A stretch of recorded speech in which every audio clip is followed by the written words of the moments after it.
제4장 베아트리체.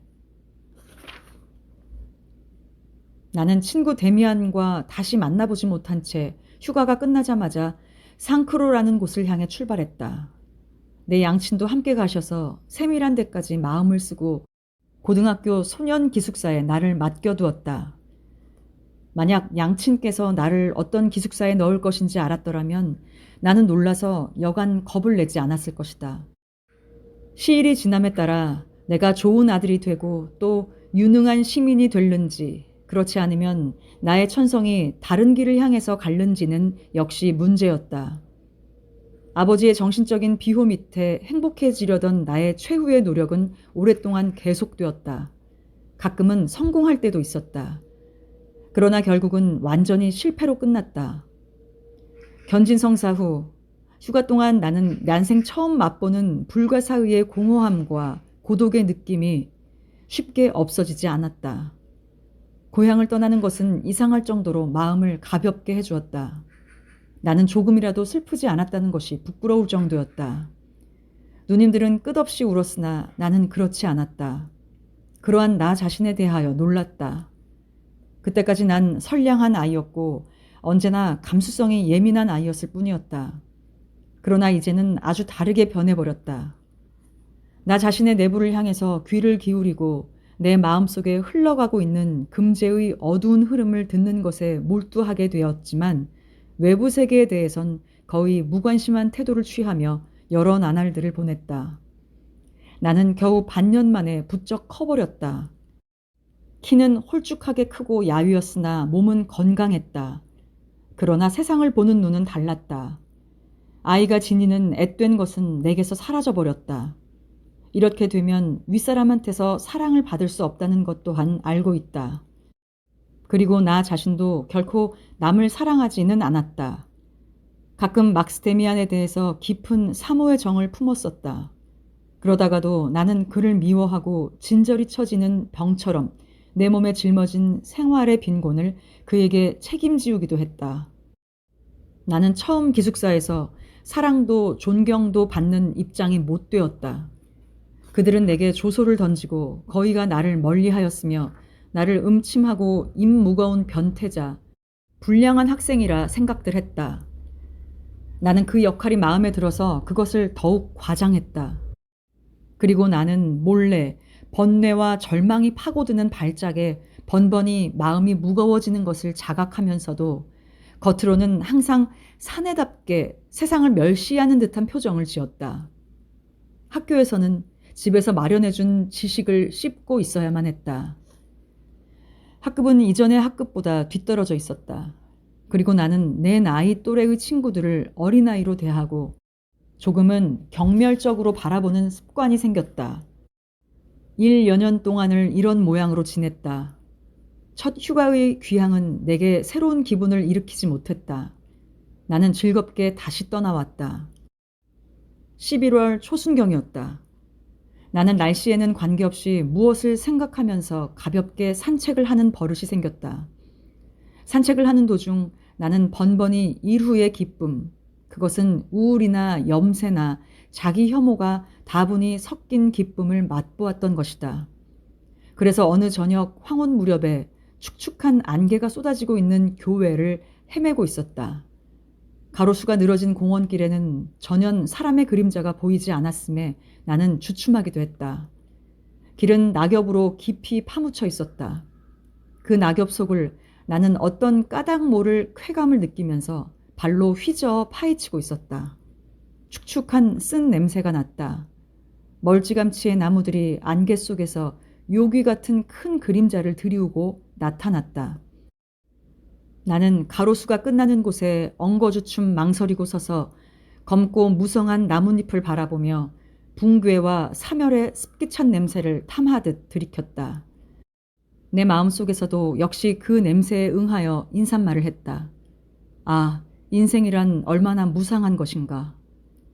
그때 옆길에서 옷깃이 붙은 외투를 바람에 날리면서 한 사람이 이쪽으로 왔다. 나는 그만 돌아가려고 생각했다. 그때 그 사람은 내게 소리쳤다. 야, 싱클레어! 그는 내 옆으로 다가왔다. 우리 기숙사에서 제일 연장자인 알폰스 베르크였다.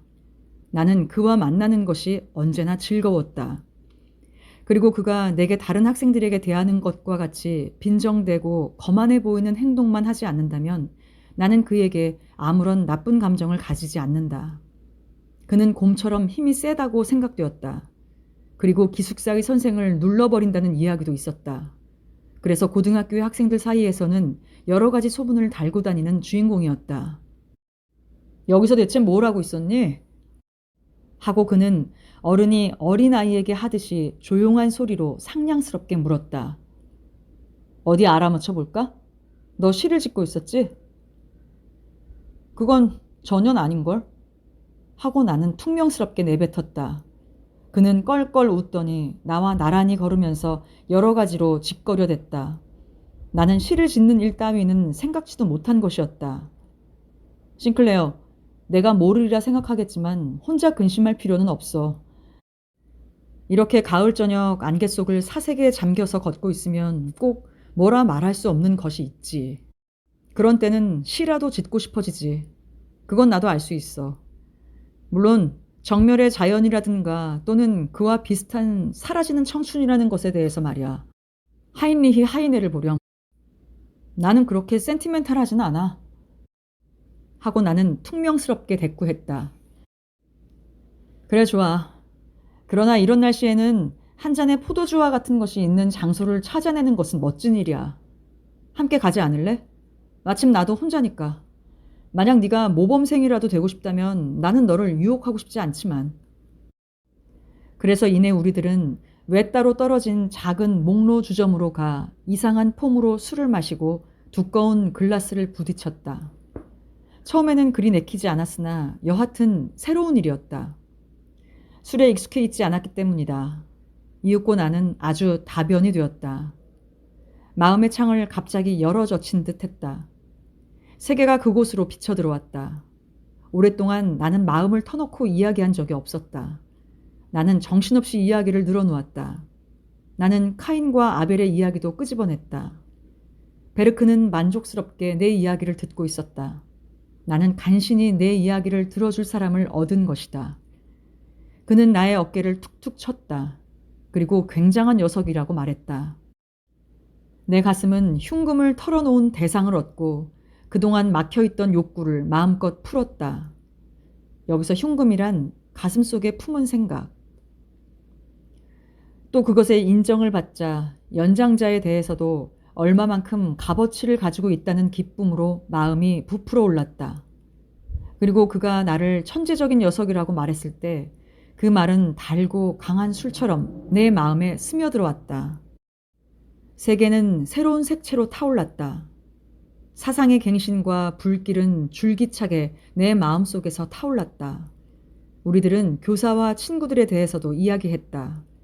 우리는 서로 빈 구석이 없이 이해하는 듯이 생각되었다. 우리들은 그리스 사람과 이교에 대해서도 이야기했다. 베르크는 어떻게 하든지 나의 연애 사건에 대해서도 고백시키려고 유도했다. 그렇게 되면 나는 이야기가 곤란했다. 말해줄 만한 아무런 것도 가지고 있지 않았기 때문이다. 마음에 느껴보고 그려보거나 공상하던 것은 내 속에서 확실히 타오르고 있었다. 그러나 술의 힘을 빌어도 그것을 털어놓고 말할 수는 없었다. 계집애들에 대해서 베르크는 훨씬 많이 알고 있었다. 나는 계집애들의 이야기를 열심히 듣고 있었다. 믿을 수 없는 일도 그때 들었다. 결코 있을 수 없다고 생각되던 일이 평범한 현실이 되고 당연한 것으로 생각되었다. 알폰스 베르크는 아마 18살 정도인데 벌써 여러 가지 경험을 가지고 있었다. 특히 계집애들이라는 것은 달콤하게 기분만 맞추어 주는 것 이외에는 아무것도 바라지 않는다. 그러나 그것으로도 좋지만 그것만으로는 참말이 아니다. 그 점에서는 달코 다른 여자를 상대로 하는 것이 성공할 희망이 많다. 그런 여자들이 훨씬 속이 트여 있다. 가령 노트나 연필을 파는 가게의 야케르트 부인이 그런 따위의 상대가 된다. 그 여자의 가게 판매대 뒤에서 일어난 일 같은 것은 어떤 책에도 쓰여져 있지 않다. 나는 아찔하게 매혹되었으며 마비된 듯이 앉아 있었다. 나는 야케르트 부인을 절대 사랑하지 못할 것이다. 그러나 어쨌든 이때까지 들어보지 못한 일이었다. 적어도 어른의 세계에서는 내가 꿈에도 보지 못한 어떤 샘이 흘러내리고 있는 듯이 생각되었다. 사실 그런 것은 거짓말같이 들리기도 했다. 그리고 모든 것은 내가 생각하고 있던 사랑의 무엇보다 값이 없었고 평범한 취향만 있었다. 그러나 아무래도 그것은 현실이고 생활이고 모험이었다. 그것을 체험하고 그것을 당연히 알고 있어야 된다고 생각하고 있는 사람이 내 옆에 앉아 있었다. 우리들의 대화는 좀 저속해져서 어디론가 기울어졌다. 나는 이미 천재적인 귀여운 녀석이 아니었다. 그리고 지금은 어른이 말하고 있는 것에 귀를 기울이고 있는 단순한 소년에 지나지 않았다. 어쨌든 그래도 아직 수개월 이래의 내 생활에 비기면 그것은 귀중한 천국과 같은 것이었다. 이렇게 술집에 앉아 있는 것부터 우리들이 이야기하고 있는 것에 이르기까지 모든 것이 완전히 금지되어 있다는 것을 나는 점점 느끼기 시작했다. 여하튼 나는 그 속에서 어떤 확신을 맛보았다. 나는 그날 밤의 일을 아주 똑똑히 기억하고 있다. 우리들이 밤늦게 어슴풀에 켜져 있는 가스등 옆을 지나서 춥고 습기 찬 어두운 밤, 집으로 오는 길을 더듬었을 때 나는 난생 처음으로 취했던 것이다. 그것은 기분이 좋은 것이 아니었고 아주 괴로웠지만 그래도 무슨 자극과 감미로운 것을 가지고 있었다. 그것은 또 반역이었고 방종이었으며 정신적인 타락이었다. 베르크는 나를 피도 안 마른 초보자라고 지독하게 욕지거리를 했지만 그래도 과감하게 나를 돌보아 주었다. 그는 거의 메고 가다시피 해서 나를 집으로 데리고 가 열려있는 창문으로 슬그머니 들어가는데 성공을 했다. 그러나 아주 짧은 동안이지만 죽은 듯이 자고 난 다음에 괴로운 기분에서 잠을 깨자 술은 깨었으나 발광할 듯한 슬픔이 나를 엄습해왔다. 나는 자리에서 일어나 앉았다. 아직도 어제 낮에 입고 있던 셔츠를 입은 채였다. 내 의복과 구두는 사방에 흩어져 있었고 담배와 토한 것의 냄새가 코를 찔렀다. 그리고 두통과 구토증, 미칠 듯한 갈증이 밀려왔는데 내 마음의 거울 앞에는 내가 오랫동안 보지 못했던 영상이 비쳤다. 나는 고향과 양친의 집을, 아버지와 어머니를, 누이들과 정원을 보았고 내 조용하고도 정든 침실을 보았다. 학교와 장터를 보았으며 데미안과 견진 성사를 올리던 순간을 보았다. 그런데 그 모든 것은 밝고 광휘에 쌓여 있었으며 모든 것이 희한하고 거룩하고 순결했다. 그리고 모든 것이 그렇다는 것을 이제야 알았지만 어제까지도 아니 몇 시간 전까지만 해도 내 것이었고 나를 기다리고 있었는데 지금에 와서는 침몰되어서 저주를 받고 이미 내 것이 아니며 나를 내쫓고 증오에 찬 눈으로 나를 노려보고 있지 않은가. 내가 옛날 가장 황금의 시절이었던 멀고 먼 어린 시절의 정원으로 되돌아가서 내 양친한테 바쳤던 온갖 사랑과 친밀감, 어머니의 키스와 해마다 닥쳐오던 성탄절 이브, 우리 집에 경건하고 명랑했던 일요일마다의 아침과 정원에 피어있던 온갖 꽃들, 그 모든 것이 황폐화되고 말았다. 그 모든 것을 내가 발로 짓밟아 버린 것이다.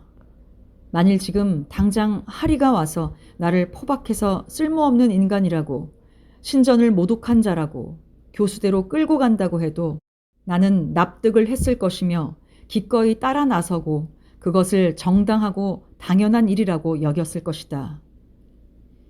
나의 내면은 이런 상태로 침식되었다. 사방을 헤매면서 이 세상을 얕잡아 본 나, 오만한 정신과 데미안의 사상에 공명했던 나. 여기서 공명이란 남이 하는 일을 찬성함. 나는 쓸모없는 인간이며 추잡한 놈이고 술에 취하고 더럽고 구토가 나고 비열하고 거칠고 짐승 같은 놈이다. 추악한 충동의 노예가 된 내가 이렇게밖에 더 보이랴. 온통 순결하고 광명과 사랑스러운 마음씨로 가득 찬 그 정원에서 태어난 나. 바하의 음악과 시를 사랑했던 나. 아, 내가 그렇게 보이게 될 줄이야. 나 자신의 웃음이 술에 취해 억제할 수 없이 충동적으로 바보처럼 터져나왔던 것을 구토증과 격분을 느끼면서 나는 아직도 듣는 듯했다. 그런 것이 바로 나 자신이었다. 그러나 그 모든 일에도 불구하고 그런 고통을 견디는 일이 거의 향락과 가까웠던 것이다. 너무나 오랫동안 맹목적으로 미련스럽게 기어다니고 너무나 오랫동안 내 마음은 소리를 죽인 채 방황했고 구석에 쭈그리고 앉아 있었기 때문에 가책과 전율과 그 모든 추악한 감정까지도 내 영혼으로 볼 때는 환영을 받을 만했다. 그곳에도 감정은 분명히 존재했고 불꽃도 선명히 타오르고 있었고 그런 속에서도 심장은 뚜렷이 고동치고 있었다. 비참의 도가니 속에서도 나는 어수선한 대로 해방과도 같은 봄과도 같은 그 무엇을 느꼈다. 그러는 사이에 나는 표면적으로 몹시 타락해 가기만 했다. 처음 있었던 주정은 주정만으로 그치지 않았다. 우리 학교에서는 폭주가 성행했고 난폭한 행동이 속출했다. 나는 그들 중에서 제일 연소자에 속했다. 그러나 나는 간신히 한몫 끼는 축도 아니요 애송이도 아니었고 대장 노릇을 했고 샛별 같은 존재가 되었으며 유명하고도 꺼릴 것 없는 주막집 단골이 되었던 것이다. 나는 다시 한번 완전히 어두운 세계의 악령에 예속한 몸이 되었다. 그리고 나는 그 세계에서 멋진 놈으로 통하게 되었던 것이다. 그러나 동시에 내 마음은 비참하기 그지없었다. 나는 나 자신을 파멸시키는 미치광이 소동 속에서 살고 있었다. 친구들 사이에서는 멋진 놈이고 비상하며 예리하고 재치 있는 녀석으로 통하는 반면 내 마음의 깊숙한 곳에서는 불안에 휩싸인 내 영혼이 두려운 나머지 떨고 있었다. 나는 언젠가 내가 일요일 오전에 주막에서 나왔을 때 거리에서 아이들이 말끔히 머리를 빗고 나들이 옷차림을 하고 명랑하고 즐거운 듯 놀고 있는 것을 보고 눈물을 흘렸던 일을 기억한다. 그리고 하찮은 주막의 더러운 식탁에 기대앉아 맥주를 마시며 터무니없는 방자스러운 언행으로 내 친구들을 즐겁게 해주고 때로는 깜짝 놀래주곤 했다. 그런 한편으론 남몰래 마음속으로 내가 조롱하는 모든 것에 대해서 공경심을 품었으며 또 내 영혼 앞에, 내 과거 앞에, 내 어머님 앞에 그리고 신 앞에 울면서 무릎을 꿇고 있었다. 나는 한 번도 나의 추종자들과 똑같이 될 수 없었다는 사실과 함께 난 그들 사이에서 고독했고 그래서 그렇게 괴로워했다는 사실에는 그럴듯한 근거가 있는 것이다. 나는 가장 난폭한 자들의 마음에 드는 주막집의 호걸이었고 독설가였다. 여기서 호걸이란 지용이 뛰어나고 기계와 풍모가 있는 사람. 나는 선생, 학교, 양친, 교회에 대한 내 생각이나 이야기를 피력할 때 생기가 넘쳤고 용맹심을 떨쳤다. 나는 음탕한 얘기에 있어서도 남에게 뒤떨어지지 않으려고 한 가지 얘기쯤 자신 있게 해냈다. 그러나 나는 나의 술꾼들이 여자한테 갈 때에는 한 번도 그 축에 끼지를 않았다.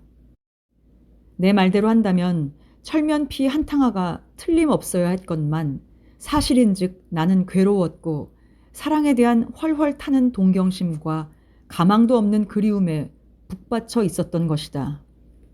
그 누구도 나 이상으로 상심에 빠지고 부끄러움을 타는 사람은 없었다.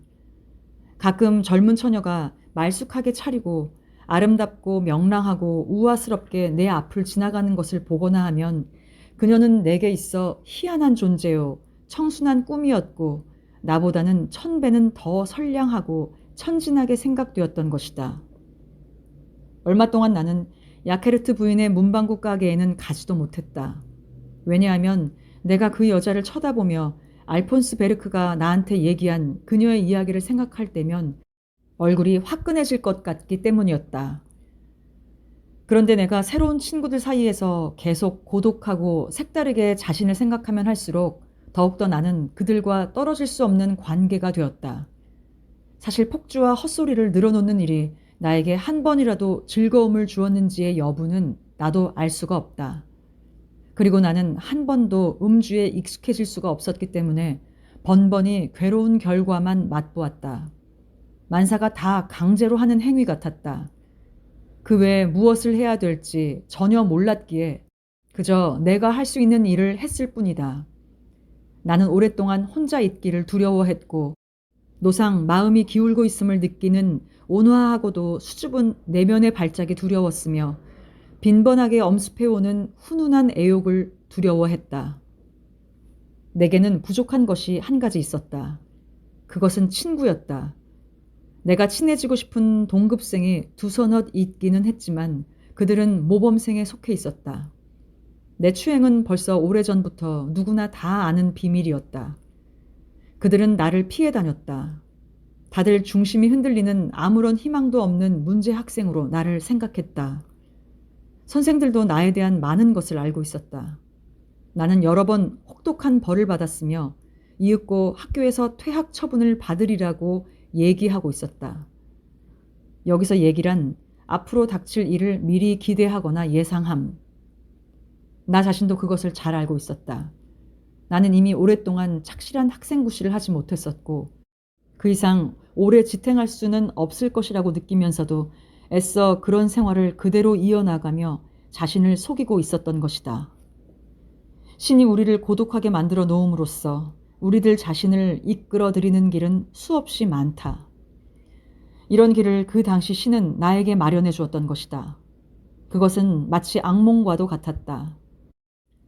더럽고 진득거리며 깨어진 맥주잔과 되지도 않은 잡담으로 떠들면서 지낸 밤들을 넘어서 나는 나 자신이 저주받은 몽유병자처럼 쉴 새 없이 그리고 괴로워하면서도 어쩔 수 없이 무기력하게 자신을 바라보고만 있었다. 공주한테로 가는 도중에 악취와 오물이 넘쳐 흐르는 뒷골목의 진흙 속에 갇히게 되었더라는 꿈 이야기가 있다. 나도 그런 처지에 놓여 있었던 것이다.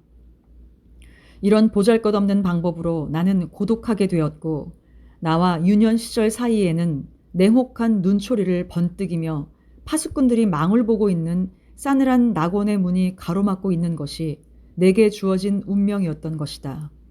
이것이야말로 바로 나 자신에 대한 향수의 시작이었고 그에 대한 각성이기도 했다. 사감 선생의 경고 편지를 받고 아버지께서 성 XXC에 처음으로 나타나셔서 갑자기 내 앞으로 걸어오셨을 때 나는 질겁을 했고 몸이 굳어지고 말았다. 그러나 그해 겨울이 끝날 무렵에 두 번째 오셨을 때는 이미 나는 냉담해졌고 거기에 무관심해져 있었다. 꾸중을 들어도 신신당부를 받아도 어머니를 생각하라고 하셔도 나는 예사였다. 결국 아버지는 노여움이 폭발해서 만일에 내가 달라지지 않는다면 불명예스럽고 모욕적인 퇴학을 당하게 하여 나를 감화원에 처넣겠다고 으름장을 놓으셨다. 시킬 테면 시키라지 하면서도 아버지가 떠난 후 나는 조금 불안한 생각이 들었다.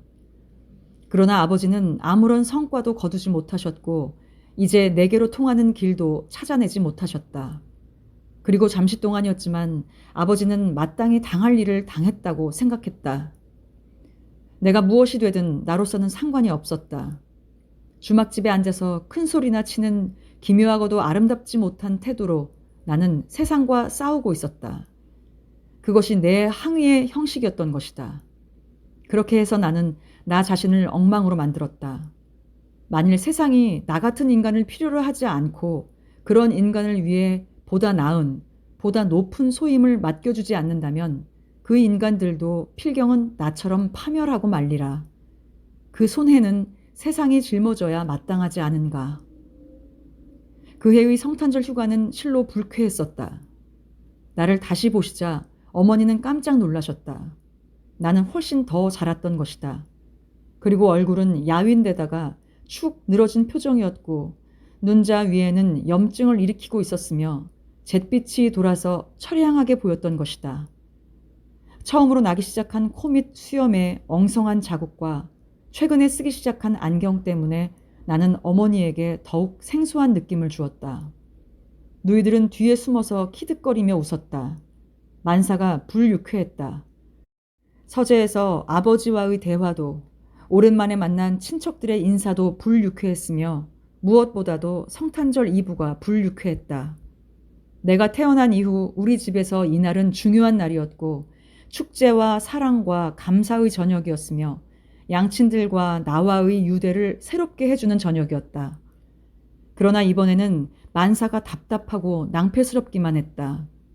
전과 마찬가지로 아버지는 그들은 그곳에서 양떼를 지키고 있었느니라 고 들판에 목동이 나오는 대목에 복음을 읽으셨고 전과 마찬가지로 누이들은 동공을 빛내면서 자기들의 성상 앞에 서 있었다.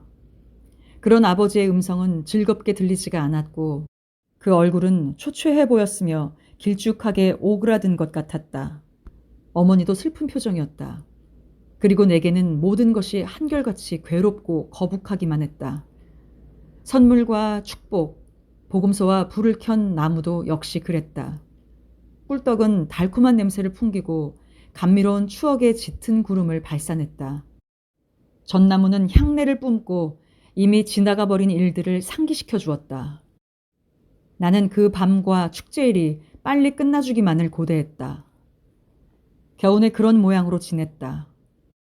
겨울이 끝나갈 무렵 난 처음으로 직원회에 의해서 강경한 경고를 받았고 제명 처분의 위협을 받았다. 나는 더 이상 끌고 나갈 수 없을 것이다. 에라 모르겠다. 될 대로 되라지. 나는 데미안에게 특별한 원한을 품고 있었다. 그런데 나는 그를 한 번도 만나지 못했다. 성 XXC에서의 학생 시절 초기에 나는 그에게 2차례나 편지를 썼었다. 그러나 아무런 회신도 받지 못했다. 때문에 나는 방학 중에도 그를 방문하지 않았다. 가을에 알폰스 베르크와 만났던 바로 그 공원에도 봄이 왔다. 막 가시 울타리가 파르시 돋아나기 시작했을 무렵 우연하게 한 소녀가 내 시선을 끌었다. 나는 그때 답답한 생각과 근심에 쌓여 혼자 산책을 하고 있던 참이었다. 그도 그럴 것이 내 건강이 악화되었고 더구나 끊임없이 돈이 궁해져서 친구한테 빚을 지고 있었으며 또 한 번 집에서 돈을 타내기 위해서는 부득이한 지출 명목을 생각해내야만 했었다. 몇 군데의 가게에는 담배나 그런 등속의 계산서가 불어나지 않을 수 없었기 때문이었다. 하지만 그런 근심이 아주 심각한 지경에 이르렀다는 것은 아니다. 머지않아 이곳에서의 내 생활에 종말을 고하게 되고 내가 물속으로 뛰어들거나 혹은 감화원으로 끌려가게 된다면 그런 한두 가지 사소한 일쯤은 결코 문제가 되지 않을 테니까 말이다. 하지만 실제 나는 줄곧 그런 지저분한 일들과 눈을 맞대며 살았고 그런 것에 짓눌려 지내고 있었던 것이다. 그런 어느 봄날 공원에서 나는 몹시도 내 마음을 끄는 젊은 처녀를 만났다. 키가 크고 늘씬했으며 우아한 옷차림의 그 소녀는 꽤 영리해 보이는 인상이었다. 난 그녀가 당장에 마음에 들었다. 내가 좋아하는 형의 여자였다. 때문에 그녀는 나의 상상력을 자극하기 시작했다. 틀림없이 나보다 그다지 나이가 들지는 않았을 것이다. 그런데 훨씬 성숙해 보였고 윤곽이 뚜렷한 그녀의 모습은 이미 완전한 귀부인이 다 되어 있었다. 특히 내가 좋아하는 오만한 태도와 앳된 티가 엿보였다. 나는 그때까지 한 번도 내가 반한 여자한테 접근하는데 성공해 본 적이 없었다. 그리고 그 여자의 경우에도 나는 성공을 못했다. 그러나 그녀의 인상은 과거의 어느 소녀보다도 짙게 남았다. 그래서 내 생활에 끼친 그 짝사랑의 영향은 지대했던 것이다. 호련히 다시 한번 그 고귀하고 존경하는 영상이 내 앞에 나타났다. 아, 어떠한 갈망도 충동도 경건성과 사모의 정에 대한 소원처럼 내 마음속에서 그렇게 심각하고 격렬하지는 못하리라. 나는 그녀에게 단테의 여신 베아트리체라는 이름을 붙였다. 단테의 시집을 읽어본 적은 없지만 영국판 그림에서 본 그 여자를 알고 있었기 때문이다. 그림의 복사판을 나는 간직하고 있었다. 그곳에는 영국의 라파엘 전기의 소녀상이 그려져 있었다. 그 그림은 가냘프고 긴 머리에다 영혼이 깃든 손과 표정을 짓고 있는 여자였다. 나의 그 아름답고 젊은 여인도 역시 내가 사랑하는 그런 날씬한 소녀와 닮은 점이 있었고 또 얼굴에는 정신화된 아니면 영화한 점이 엿보이긴 했으나 그 그림의 여자와 닮은 것은 아니었다. 나는 베아트리체와 단 한마디의 말도 한 적이 없었다. 그렇지만 그 여자는 내게 지극히 깊은 영향을 끼쳤다. 그 여자는 내 앞에 자신의 영상을 만들어 주었고 내게 거룩한 전당을 열어 주었으며 나로 하여금 사원의 기도자로 만들었던 것이다. 날이 갈수록 나는 주막집 출입과 밤에 배회하는 버릇에서 멀어져 갔다. 나는 다시 혼자 있을 수가 있게 되었고 다시금 독서를 하고 산책을 다니게 되었다. 그렇지만 이와 같은 나의 돌발적인 변화는 굉장한 조롱을 당했다.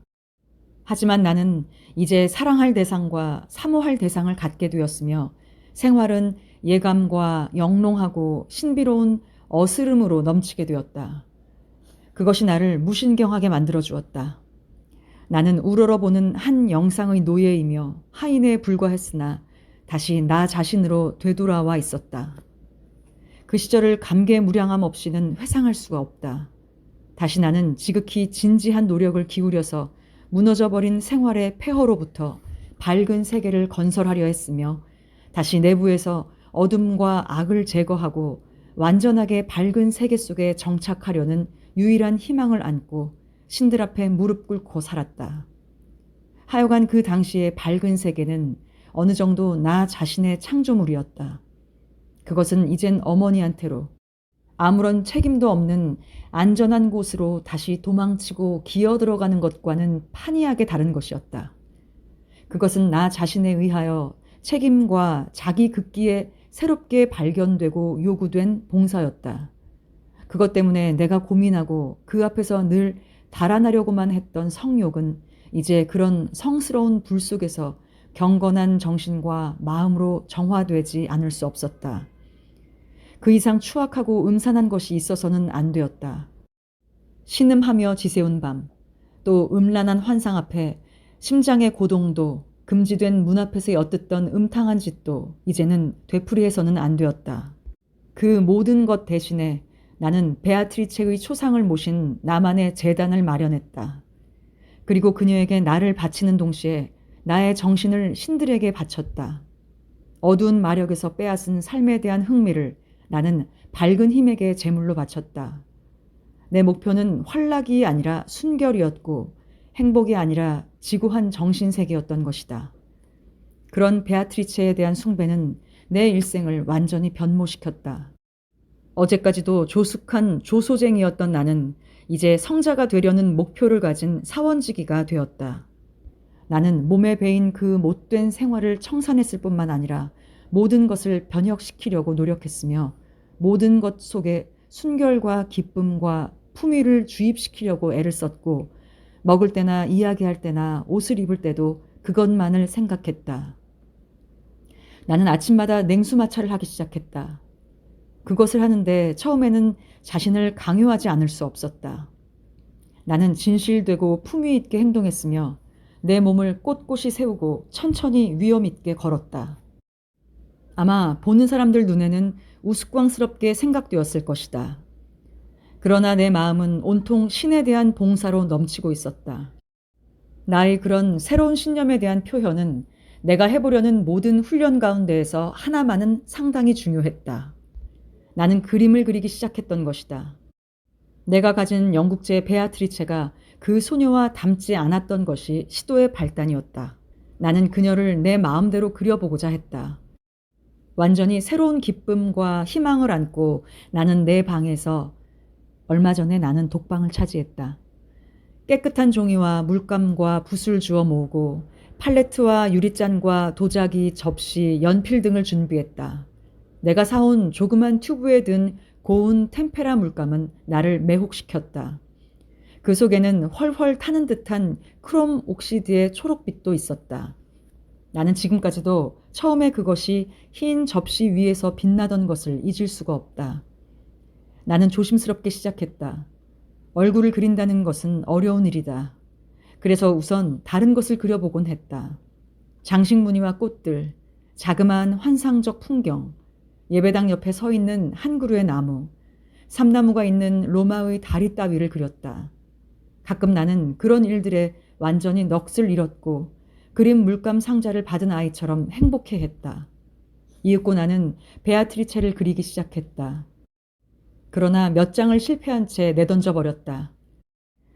때로 거리에서 만나곤 했던 그 소녀의 얼굴을 상상해 보려고 애를 쓰면 쓸수록 잘 되지를 않았다. 끝내 나는 포기를 했고 그저 공상에 의해서 그리고 시작한 부분에서 그림 물감이나 붓에서 저절로 나오는 대로 얼굴을 하나 그리기 시작했다. 그렇게 그려진 것이 바로 꿈에서 본 얼굴이었고 만족스럽지 않다고는 할 수 없었다. 하지만 나는 헛된 노력이라도 계속했다. 한 장 한 장 새 종이에 그려질 때마다 그 모습은 더욱 분명해지고 절대 현실 그대로의 모습은 아니었지만 그 소녀의 유형에 가까워지는 것이었다. 갈수록 나는 꿈을 꾸는 듯한 붓끝으로 선을 긋고 화면을 채우는 데 익숙해졌다. 그 그림은 어떤 모델도 없었으며 장난삼아 더듬는 사이에 무의식적인 세계에서 우러나온 것이었다. 드디어 어느 날인지 거의 무심한 속에서 전보다도 한층 더 강렬한 인상을 풍기는 얼굴을 완성시켰다. 그것은 그 소녀의 얼굴은 아니었다. 그리고 이미 그 여자의 얼굴일 수도 없었던 것이다. 그것은 다른 비현실적인 것, 하지만 그렇다고 가치가 덜한 것은 아니었다. 그것은 소녀의 얼굴이라기보다는 소년과 비슷했다. 머리도 나의 아름다운 그 소녀처럼 엷은 금빛이 아니라 붉은색이 섞인 갈색이었고 턱은 억세고 야무졌으며 입은 붉게 타오르고 전체로 본다면 경직된 표정의 가면 같기도 한 얼굴이었다. 그러나 표정은 인상적이었고 신비스러운 생명이 흘러넘치고 있었다. 완성한 종이를 앞에 놓고 보니 그것은 이상스러운 인상을 풍겼다. 그것이 내게는 신의 초상화이거나 일종의 신성한 가면과도 같이 느껴졌고 반은 남성적이고 반은 여성적으로 보였으며 나이도 없고 꿈을 꾸고 있는 것 같으면서도 강한 의지를 지닌 듯이 보였고 남모르는 생명이 충만해 있으면서도 딱딱하게 굳어진 듯도 했다. 얼굴 표정은 이야기하려는 듯 또 내 자신에게 무언가 요구하고 있는 것 같았다. 그리고 그것은 누군가와 닮은 데가 있었다. 그러나 누구와 닮았는지는 알지 못했다. 그래서 그 초상화는 얼마 동안 나의 산책의 반려가 되었고 내 생활에 관여했다. 나는 그것을 내 서랍 속에다 숨겨두었다. 아무도 그것을 가지고 나를 조롱해서는 안 되겠기에. 그러나 나는 내 방에 혼자 있게 되면 곧 그 그림을 끄집어내서 그것과 사귀었다. 저녁이면 침대 위쪽 맞은편 벽에다 핀으로 꽂아놓고는 잠들 때까지 쳐다보았다. 그리고 아침이 되면 첫 시선을 그 위에 던지곤 했다. 바로 그 무렵 나는 내가 어린아이 적에 언제나 그랬듯이 다시 한번 많은 꿈을 꾸기 시작했다. 몇 년 동안을 한 번도 꿈을 꾸어보지 않았던 것처럼 생각되었다. 그런데 비로소 완전히 새로운 영상이 다시 찾아들기 시작했다. 그리고 가끔 그 속에 섞여서 내가 그린 초상이 생기를 띠고 이야기를 걸었으며 때로는 내게 낯이 선 듯 거리감을 두고 이맛살을 찌푸렸고 때로는 끝없이 아름답고 조화된 모습으로 기품 있게 나타나는 것이었다. 어느 날 아침 역시 그런 꿈에서 잠을 깨자 돌연 나는 깨달았다. 그것은 나를 전혀 믿을 수 없을 만큼 다정스럽게 쳐다보고 있었다. 내 이름이라도 부를 것 같았다. 어머니만큼 나를 잘 알고 있는 것 같기도 했다. 그리고 그 초상은 옛날부터 나를 향하고 있었던 것 같이 보였다. 두근대는 가슴을 안고 나는 그림을, 그 갈색의 밝은 머리와 반쯤 여성적으로 보이는 그 입을, 그리고 기이한 밝은 빛을 간직한 억센 이마를 바라보았다. 그러자 나는 점점 자세하게 그 모습이 마음속에 새겨지며 그를 알아볼 수 있을 것 같은 생각이 들었다. 나는 자리에서 벌떡 일어나 그 얼굴 앞으로 가 바로 가까이에서 크게 뜬 그 초록빛이 감도는 눈을 들여다보았다. 오른쪽 눈이 다른 쪽 눈보다 높이 박혀 있었다. 그러나 갑자기 그 오른쪽 눈이 움찔했다. 실적이지만 분명히 움직였다. 나는 곧 그 경련을 보고 그림의 주인공을 알아챘다. 어째서 그렇게 늦게서야 그것을 알아볼 수가 있었던가. 그것은 데미안의 얼굴이었다. 그 후 나는 가끔 그 그림을 나의 추억 속에 깃든 데미안의 진짜 표정과 비교해 보았다. 비록 닮기는 했으나 똑같지는 않았다. 그러나 그것이 데미안임에는 틀림없었다. 언젠가 어느 초여름 저녁이었다. 북쪽으로 난 내 방의 창문으로 태양이 비스듬히 비쳐들고 있었다. 방 안은 캄캄해졌고 그때 나는 그 베아트리체의 초상, 아니 데미안의 초상을 핀으로 창살에다 꽂아놓고 석양이 어떻게 비쳐 들어오는가를 보자는 생각을 머리에 떠올리고 있었다. 얼굴은 윤곽이 없어지고 몽롱해졌다.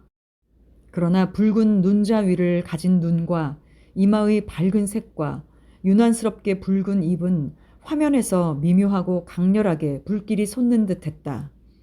이미 그 불이 꺼졌는데도 나는 오랫동안 그 그림과 마주 앉아 있었다. 그러자 점차 그것은 베아트리체도 데미안도 아닌 나 자신이라는 느낌이 들었다. 그 그림은 나를 닮지 않았고 그럴 이유도 없다고 생각했다. 하지만 그것은 나의 생명을 이루고 있는 바로 그것이었고 나의 내심, 내 숙명 혹은 나의 영혼이었던 것이다. 내가 언젠가 친구를 구한다면 그 친구는 이런 모습을 하고 있을 것이다. 내가 언젠가 사랑하는 이를 얻는다면 그 애인은 이런 모습을 갖고 있을 것이다. 나의 삶과 죽음도 그러할 것이다. 그것은 나의 숙명의 소리요, 리듬이다. 그 몇 주일 동안 나는 일찍이 읽었던 모든 책들보다 한결 심각한 인상을 주는 책을 읽게 되었다. 후에도 아마 니체를 제외하고는 책에서 그런 경험을 한 적은 거의 없다. 그것은 서한과 잠언이 수록되어 있는 노바리스의 책이었다. 나는 그 대부분을 이해하지는 못했었다. 그러나 그것들은 하나같이 이루 말할 수 없이 내 마음을 끌어당겼고 나를 친친 감고 놓아주지 않았다. 그때도 그 잠언 속의 하나가 불현듯 머리에 떠올랐다. 나는 그것을 초상화 아래에다 펜으로 적어 넣었다. 운명과 마음은 한 개의 개념에 대한 다른 내용들이다. 나는 그때서야 그것을 이해했다. 내가 베아트리체라고 이름 붙인 그 소녀와 나는 그 후에도 자주 만났다. 그때는 이미 아무런 감동도 느끼지 않았으나 늘 부드러운 화합 상태와 감정적인 예감을 느끼곤 했다. 그대는 나와 결부되어 있느니라. 그러나 실체의 그대가 아니라 그대의 그림이 그러할 뿐이로다. 그대는 내 운명의 한 점이니라. 막스테미안에 대한 나의 동경심은 또다시 강렬해졌다. 나는 그의 소식을 수년 동안 전혀 듣지 못하고 지냈다. 꼭 한 번 방학 중에 그를 만난 일이 있었을 뿐이다. 이제 와서야 나는 내가 그 짤막한 해후에 대한 이야기를 내 뇌리의 지문 속에 숨겨두었었다는 사실을 깨닫게 되었다. 여기서 해후란 우연히 서로 만남. 그리고 그것이 수치심과 허영심에서 비롯되었다는 것도 알게 되었다. 나는 그것을 만회해야만 하겠다. 이미 말한 대로 어느 방학 중에, 즉 내가 술집을 출입하며 고달프고 피곤한 표정으로 내 고향에서 단장을 휘둘러대면서 경멸스러운 속인들의 얼굴을 바라보며 빈들거리고 다녔을 무렵 나의 그 옛날 친구가 내게로 걸어오고 있었다. 그를 보자 나는 온몸을 오싹 떨었다. 그리고 번갯불처럼 문득 프란스 크로머를 상기하지 않을 수 없었다. 제발 데미안이 그 녀석 이야기를 잊어버리고 있으면 정말 좋겠는데 그에게 은혜를 지고 있다는 것은 유쾌하지 못한 일이니까. 사실 그것은 어리석은 아이들의 이야기이긴 했지만 그래도 은혜임에는 틀림이 없다. 그는 내가 인사를 할 생각인지 아닌지 기다려보는 눈치 같았다. 그리고 내가 태연하게 인사를 하자 그는 손을 내밀었다. 옛날과 똑같은 악수였다. 꽉 쥐었는데 따뜻하고 그러면서도 냉랭하고 강한 남성적인 악수였다. 그는 주의 깊게 내 얼굴을 들여다보며 이렇게 말했었다. 싱클레어, 너 많이 컸구나. 그 자신은 조금도 변하지 않은 것 같았다. 여전히 늙어 보이고 또 여전히 젊어 보였다. 그는 나와 어울렸고 산책을 하면서 순전히 다른 이야기만 했다. 옛날 이야기는 잊지도 나오지도 않았다. 나는 과거에 몇 번인가 편지를 썼으나 답장을 받지 못했던 것이 생각났다. 아, 제발 그 일은 잊고 있었으면 좋으련만. 그런 천치 같은 편지를 써보내다니. 그는 다행히 편지에 대해서는 한마디도 하지 않았다. 그 무렵은 아직 베아트리체도 초상화도 없었던 때였다. 나는 황량한 사막의 한 복판에 서 있었던 것이다. 교회로 나가 나는 주막으로 함께 들어가자고 청했다. 그는 함께 들어갔었다. 나는 멋들어 반병의 포도주를 시켜 그에게 술을 따르고 그와 잔을 부딪히며 학생들식의 음주법에 익숙해졌음을 과시하듯 찻잔을 단숨에 들이켰다. 술집에 많이 다니냐? 그는 내게 물었다. 나는 멋쩍게 대답했다. 아, 물론 그 밖에 할 일이 있어야지. 사실 결국은 그래도 그게 제일 재밌는 일이 아닌가? 그럴까? 그럴 수도 있겠지. 사실 멋진 점도 있긴 하니까. 그 도취적이고 주신적인 내가 말일세. 하지만 술집에 마냥 앉아있는 대부분의 인간은 그런 진미를 잃게 될 것으로 보는데 술집이나 찾아다니는 것은 진짜 속물들이나 할 짓이라고 생각하네. 그야 하루 저녁쯤 이글이글 타오르는 화롯불 옆에서 진짜 아름다운 도취경과 흥분에 잠겨보는 것은 좋은 일이지. 하지만 줄곧 그런 식으로 술만 마신다는 짓이 정말 좋은 일일까? 밤마다 단골집 술상 앞에 앉아있는 파우스트를 자네는 상상할 수 있겠나? 나는 마시면서 저기에 찬 눈으로 그를 쳐다보았다. 하지만 누구나가 다 파우스트는 아니지 않은가? 나는 간단하게 대답했다. 그는 다소 어이없다는 표정으로 나를 쳐다보았다. 그리고 옛날에 그 싱싱하고 우월감에 찬 웃음을 터뜨렸다.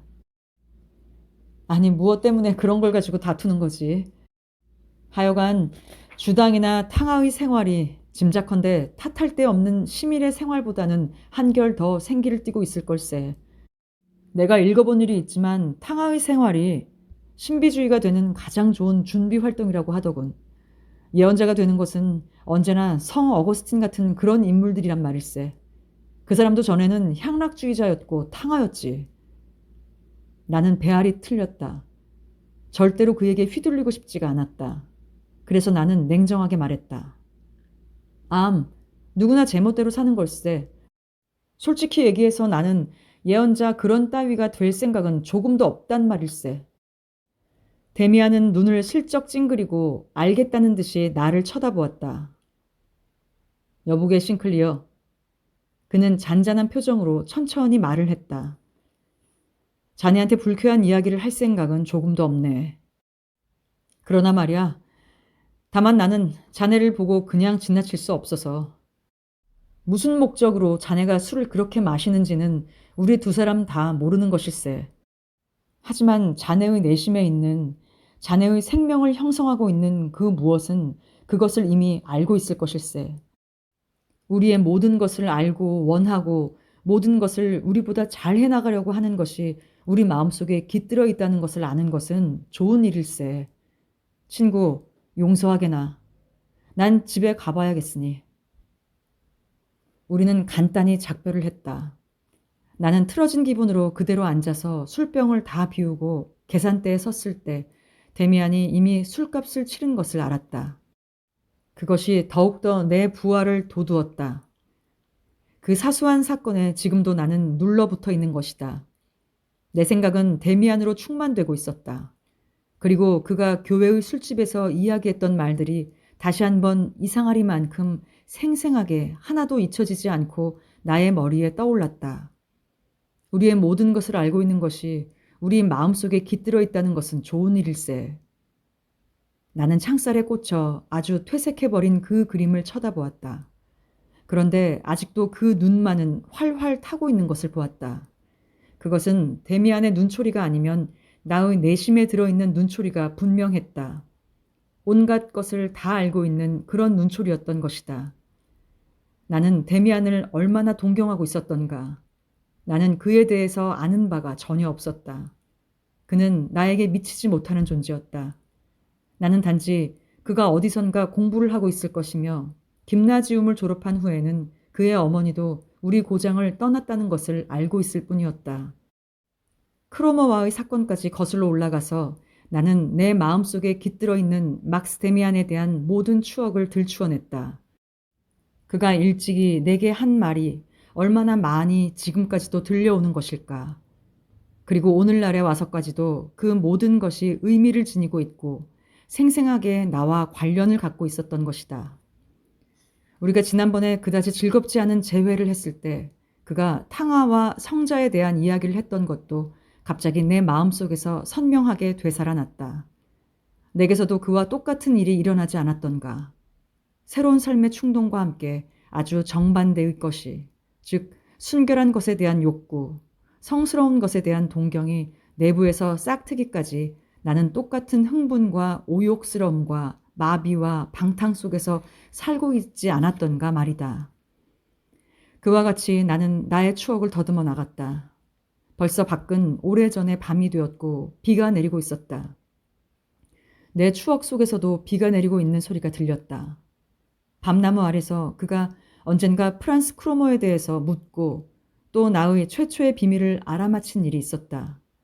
학교로 가는 길에서의 그와의 대화, 견진 성사의 준비 시간, 그와 같은 추억은 꼬리를 물고 되살아나는 것이었다. 그리고 끝으로 막스 데미안과 처음 만났던 때의 일이 떠올랐다. 그때 무엇을 이야기했던가? 나는 곧 생각이 나지 않았다. 그러나 시간을 갖고 곰곰이 생각해보니 그는 카인에 대한 자기의 의견을 말했고 우리는 우리 집 앞에 서 있었던 것이다. 그때 우리 집 현관 아래서 위로 퍼져 올라간 종석에 박혀있는 해묵고 퇴색한 문장에 대해서 이야기를 했었다. 그는 그것에 흥미를 느낀다고 했다. 누구나 그런 물건에 주의를 해야만 된다는 말도 했었다. 밤에 나는 데미안과 그 문장에 관한 꿈을 꾸었다.